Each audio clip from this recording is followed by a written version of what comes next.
So like I said, I know you from Stern. I know you from Star Trek. I know you. I know about your play, your upcoming play that's coming up about the internment camps.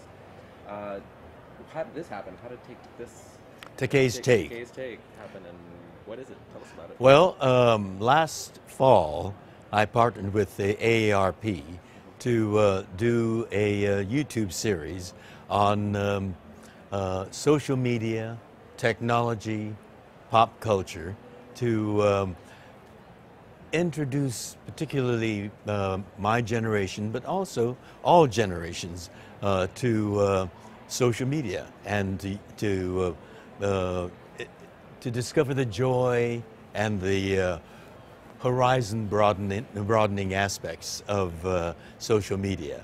And so Takei'sTake deals with all that, from which I'm learning a great deal too. You have a great social media presence. I imagine a lot of your fans. You probably got a lot more younger fans now because of your efforts in social media. My demographic spans the whole demographics. Star Trek fans are of my generation. Their children are the Gen Xers, Generation X, and their children, the millennials, are Star Trek fans because Star Trek is still going. There's the rebooted Star Trek movies, and there'll be another one coming out in 2 years, the 50th anniversary of Star Trek.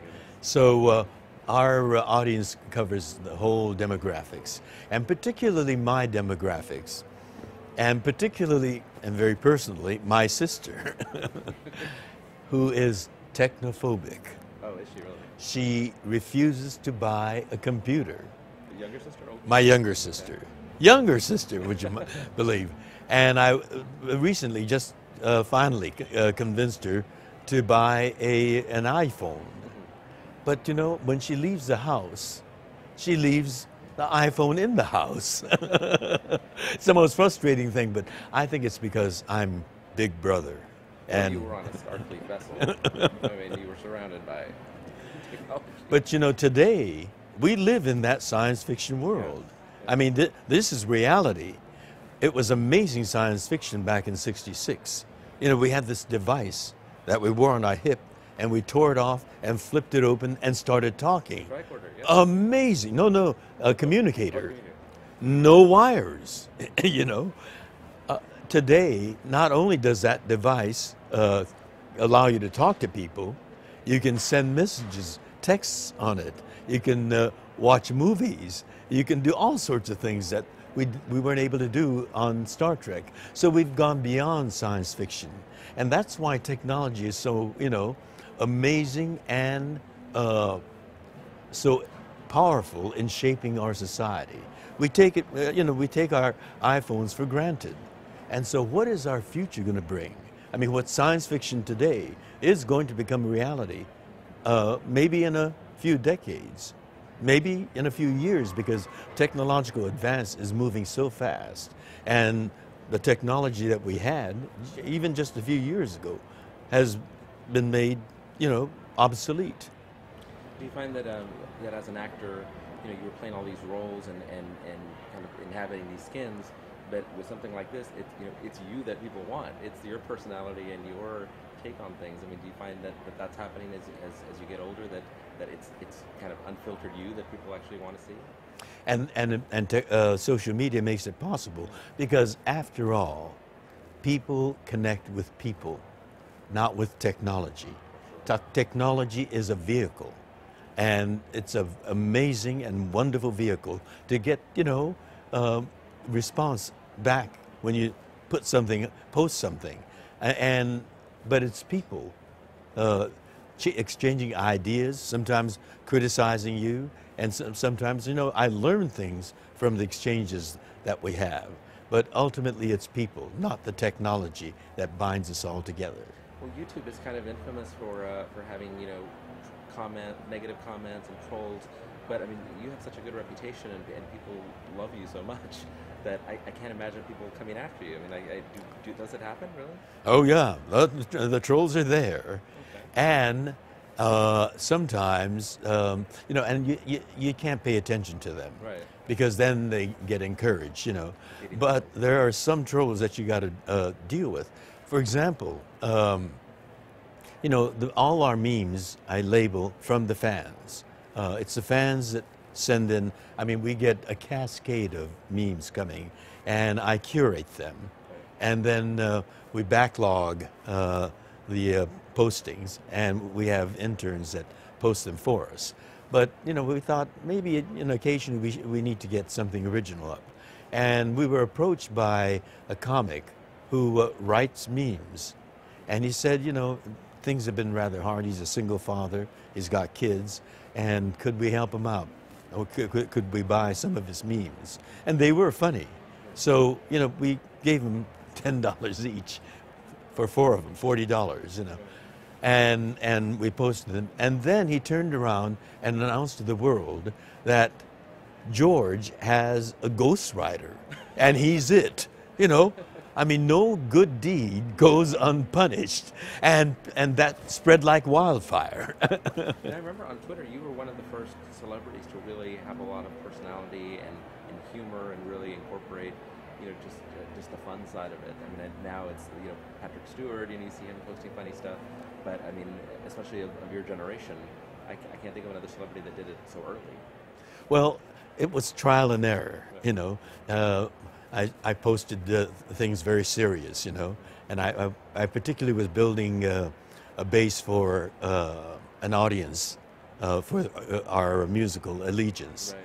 And none of them were the serious ones were being shared, you know, and the audience was not growing.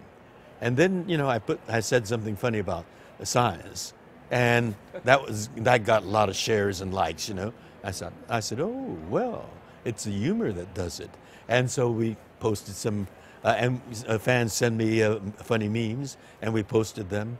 They sent me pictures of their kitties. We posted them, and the kitties and the funnies got a lot of shares and like. So via trial and error, I found that the glue to get people to come back and bring their friends with them was humor. And the kitty photo memes were funny too. And so you use that to grow the audience. And then you discover, you know, it's large enough and diverse enough so that I can talk about equality for the LGBT community, or the incarceration of innocent Americans for no good reason other than the fact that we look like this. Very racist, you know, and that we've developed a musical on that. So my ulterior motive of building an audience for Allegiance was fulfilled, and now our audience is huge. But the basic thing is, it's not about me, it's about them and what they're interested in, what they want to know about, and why they keep coming back.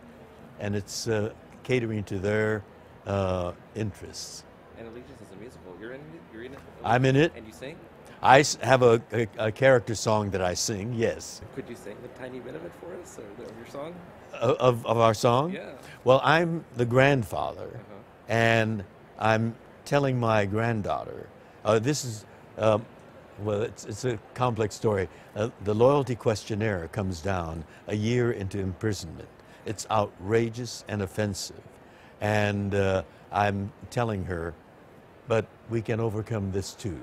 And there's, you know, it's a very downbeat subject, the internment, but there's a lot of humor. And humor is what made it possible for us to survive. We have some spectacular, delightful musical numbers, like the dances that were held in the mess halls. And so when the loyalty questionnaire comes down, my granddaughter, Leah Salonga, is very, wow. Yes, Leah. From Miss Saigon. Miss Saigon, Tony Award winner, is very upset by that. And I sing her this song with the loyalty questionnaire. Keiko look at Paige, Pippa very bad. Oji-san look at Keiko, see how Keiko very sad. But paper also change when folded up this way. Just like a... Remember song I teach you, how mountain can be moved stone by stone. Ishi kara ishi, yama wa idou sareru. Yasashi ogawa wa tanima o horeru. Horeru. Sir, you have still got it. You ought to be a critic. Can I ask you one more question? Yes. Just about South by Southwest. How are you? I know you were in Austin last year at Dragon's Lair. Yes. How do you like Austin? How do you like South by Southwest? What's the vibe here? It is a dynamic city. Every time I come back, there's a new city. I mean, there's constant development going up. One building that was going up last time I was here is now a glassy tower, and I see other construction cranes going up. I love cities that have this kind of energy and people that make things happen. South by Southwest is happening because the people are proud of their city and want people to come there. And it combines three things that I love. Music, which was the genesis of South by Southwest. Movies, which is my livelihood, profession, and this is famous for the film festival. And 7 years ago, the interactive part, the tech part began. And so it's a wonderful opportunity to just enjoy and wallow in the three things that I love.